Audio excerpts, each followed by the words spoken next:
ሊቃናተ ነድ ዘሰማያዊት ማይፈድ በእንተ በግዑ እቀብዋ ነዛቲ ያዘድ።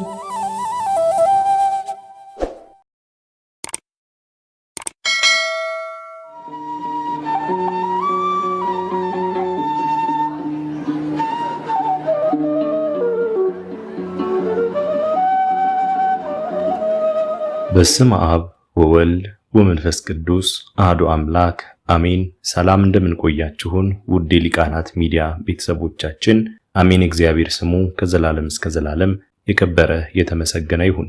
በዛሬው ቪዲዮ ይዘንላችሁ የቀረብነው ግንቦት 17 የሚነበብ ስንክሳር ሲሆን ለዚህ ቻናል አዲስ የሆናችሁ እህት ወንድሞቻችን ቻናሉን ሰብስክራይብ በማድረግ ቤተሰብ እንድትሆኑና ሐሳብ አስተያየት ካላችሁም ኮሜንት ላይ እንድትጽፉልን በአክብሮት ጋብዝናችሁ ወደ ቪዲዮ እንሂድ። መልካም ጊዜ። ግንቦት 17 የሚነበብ ስንክሳር። ዕረፍቱ ለቅዱስ ኤጲፋንዮስ።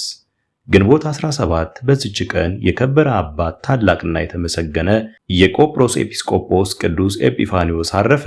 ይህም ቅዱስ ከቤተ ገብርኤል አጸድ አቅራቢያ ነው። ወላጆቹም በኦሪት ሕግ የጸኑ አይሁድ ናቸው። እነርሱም ድሆች ናቸው። አባቱም ገባር ስለነበረ ይህን ቅዱስና አንዲት እህቱን ሳያሳድጋቸው ሞተ። እርሱ አንድ ክፉ አህያ ነበረውና የተወላቸው እሱን ነው። እናታቸውም የኦሪትን ትምህርት በማስተማር አሳደገቻቸው። እናቱም አህያውን እንዲሸጠውና ከእርሱም እንዲያርፍ በሽያጩም እንዲረዳ ኤጲፋንዮስን መከረችው። ሊሸጠውም ከአህያው ጋር ሲጓዝ አንድ ክርስቲያን ጻድቅ ሰው ስሙ ፊላታዎስ የሚባል ተገናኘው። ያንን አህያ ሊገዛ ወዶ ከኤጲፋንዮስ ጋር ቆሞ ሲነጋገር ያን ጊዜ አህያው ኤጲፋንዮስን ኩላሊቱን ረገጠው። በምድር ላይ ወድቆ ለመሞት ደረሰ። አባ ፊላታዎስም በመስቀል ምልክት ኩላሊቱ ላይ በስመ አብ ወወልድ ወመንፈስ ቅዱስ ብሎ አማተበ። ቅዱስ ኤጲፋንዮስም ያን ጊዜ ከሕማሙ ድኖ ተነሳ። ከቶ ምንም ሕማም እንዳልነካው ሆነ። ከዚህ በኋላም አባ ፊላታዎስም በዚያ ክፉ አህያ ላይ እንዲህ ብሎ ጮኸ። ስለኛ በተሰቀለው በጌታችን ኢየሱስ ክርስቶስ ስም ትሞት ዘንድ ይገባል። ወዲያውኑ የአህያ ወድቆ ሞተ። ቅዱስ ኤጲፋንዮስም እኒህን ሁለቱ ተአምራት አይቶ በስሙ ተአምራት የምታደርግበት የተሰቀለ ኢየሱስ ክርስቶስ ማን ነው ብሎ አባ ፊላታዎስን ጠየቀው። እርሱም እንዲህ ብሎ መለሰለት፣ የክብር ባለቤት የእግዚአብሔር ልጅ ኢየሱስ በኢየሩሳሌም አይሁድ የሰቀሉት ነው አለው። ይህም ነገር በቅዱስ ኤጲፋንዮስ ልብ ተቀረጸ። በዚያም ወራት አንድ ባለጠጋ አይሁዳዊ ነበር። ኤጲፋንዮስንም ወሰደው፣ የኦሪትን ሕግ በማስተማር አሳደገው። የሚሞትበትም በቀረበ ጊዜ ልጅ ስለሌለው ጥሪቱን ሁሉ አወረሰው። የኦሪትንም ሕግ ትምህርት ሁሉ ተማረ። በአንዲት ዕለትም ስሙ ሉኪያኖስ ከሚባል መነኮስ ጋር ተገናኘ። እርሱ የተማረና የእግዚአብሔር ጸጋ ያደረበት ነው። ከእርሱ ጋር ተጓዘ። ሁለቱም በአንድነት ሲጓዙ ድሃ ሰው አገኛቸውና ምጽዋትን እንዲሰጠው ያንን መነኮስ ለመነው። ገንዘብም ስለሌለው የሚለብሰውን የፀጉር አጽፍ አውልቆ ለድሃው ሰጠው።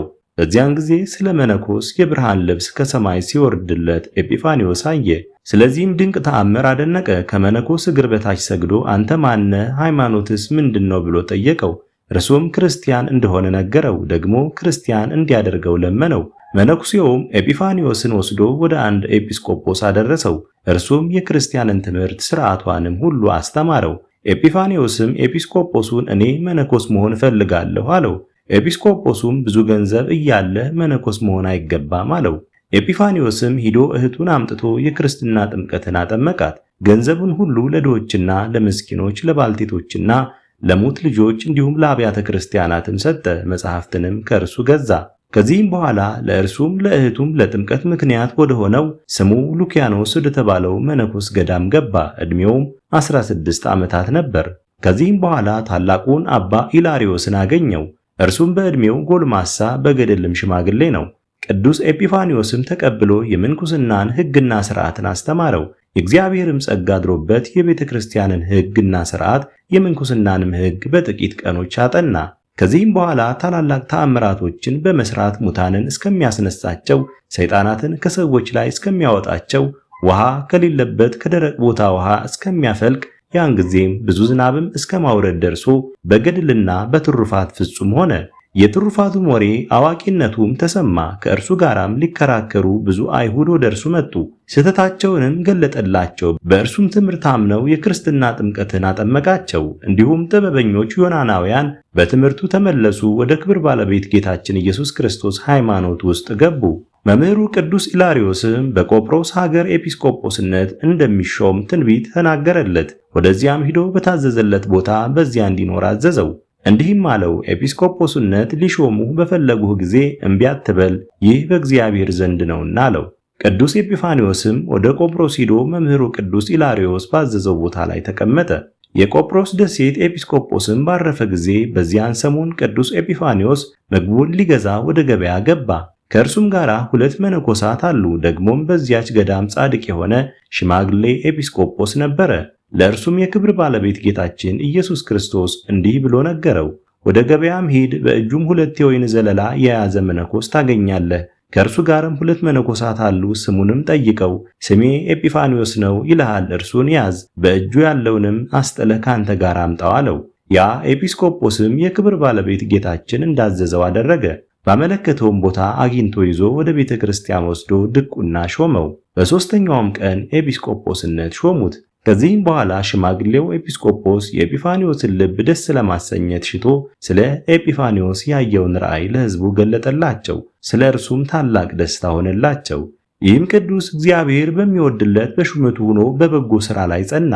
ጥቅም ያላቸውን ብዙ ድርሳናቶችንም ደረሰ። ርኅራኄ ስለሌለው ሰው በሚሰማ ጊዜ ተመልሶ ቸር እስከሚሆን ድረስ ሁልጊዜ ይገስጸዋል፣ ይመክረዋል። በኢየሩሳሌም ኤጲስቆጶስ በአባ ዮሐንስ ላይ ምክንያት ፈጠረ። ስለ እርሱ ርኅራኄ እንደሌለው በሰማ ጊዜ ከወርቅ የተሰሩ የማዕዱ ዕቃዎች የሚመገብባቸውን በውሰት ወሰደ። እነርሱም ወርቅና ብር ናቸው። ቅዱስ ኤጲፋንዮስም ሸጣቸውና ለድሆችና ለምስኪኖችም መጸወታቸው። አባ ዮሐንስም እንዲመልስለት በሻተ ጊዜ ምንም አልሰጠውም። በክብር ባለቤት ጌታ መቃብር ቤተክርስቲያን ውስጥ ቅዱስ ኤጲፋንዮስን የልብሱን ጫፍ ስጠኝ ብሎ ያዘው። ቅዱስ ኤጲፋንዮስም ወደ እግዚአብሔር ጸለየ። አባ ዮሐንስም ዓይኖቹ ያን ጊዜ ታወሩ። ከዚህ በኋላም ይምረው ዘንድ በብዙ ለቅሶ ወደ እርሱ ፈጽሞ ማለደ። ዓይኖቹንም ይገልጥለት ዘንድ ለመነው። ሁለተኛም ቅዱስ ኤጲፋንዮስ ጸለየ። አንድ ዓይኑም ገለጠለት። የማዕዱንም ዕቃዎች ሽጦ ለድሆችና ለምስኪኖች እንደሰጣቸው ነገረው። ስለ ዮሐንስ አፈወርቅ መሻርና መሰደድ ወደ እርሷ መጥቶ ይራዳት ዘንድ አውዶክስያ ንግሥት ጽፋ ወደ እርሱ በላከች ጊዜ ሊያስታርቃቸውና በመካከላቸው ሰላምን ሊያደርግ ሽቶ ወደ ቆስጠንጠንያ ሄደ። ነገር ግን ቅዱስ ኤጲፋንዮስን አልሰማችውም። ዮሐንስን ከሹመቱ ካልሻርከው፣ ይህ ካልሆነ አብያተ ክርስቲያናትን እዘጋለሁ፣ የጣዖታትንም ቤት እከፍታለሁ አለችው። ቅዱስ ኤጲፋንዮስን ፈጽሞ እያዘነ ከእርሷ ዘንድ ወጣ። ምን እንደሚያደርግም ያስብና ይጨነቅ ነበር። የንግሥት ባሮች ግን እነሆ ቅዱስ ኤጲፋንዮስ ዮሐንስ አፈወርቅን ከሹመቱ ሻረው እያሉ በቆስጠንጠንያ ከተማ በሐሰት አወሩ። ቅዱስ ዮሐንስም ይህንን ወሬ በሰማ ጊዜ ወደ ኤጲፋንዮስ እንዲህ ሲል ላከ። ለምን ያለ ፍርድ በእኔ ላይ ይህንን አደረግ? አንተ ወደ መንበረ ሲመትህ እንደማትደርስ ወቅ። ኤጲፋንዮስም ለመልእክቱ መልስ እንዲህ ሲል ጻፈ። ስለ አንተ ምንም የጻፍኩትና ከንግሥት ጋር የተስማማሁት ነገር የለም። አንተም ከስደት እንደማትመለስ እወቅ አለው። ከዚህም በኋላም ወደ መንበረ ሲመቱ ሊሄድ ሽቶ ከቆስጠንጠንያ ወጥቶ በመርከብ ተሳፈረ። እግዚአብሔርም የዮሐንስን ጽድቅ ሲገልጽ ከመንበረ ሲመቱ ሳይደርስ ቅዱስ ኤጲፋንዮስ በመርከብ ውስጥ አረፈ።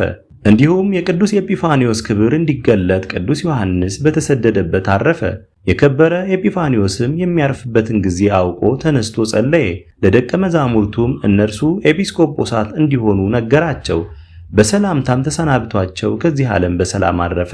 ለእግዚአብሔርም ምስጋና ይሁን፣ እኛንም በጸሎቱ ይማረን፣ በረከቱም ከእኛ ጋር ትኖር ለዘላለሙ አሜን። አስጀምሮ ላስፈጸመን ለልዑል እግዚአብሔር ክብር ምስጋና ይሁን መች ለዘላለሙ አሜን።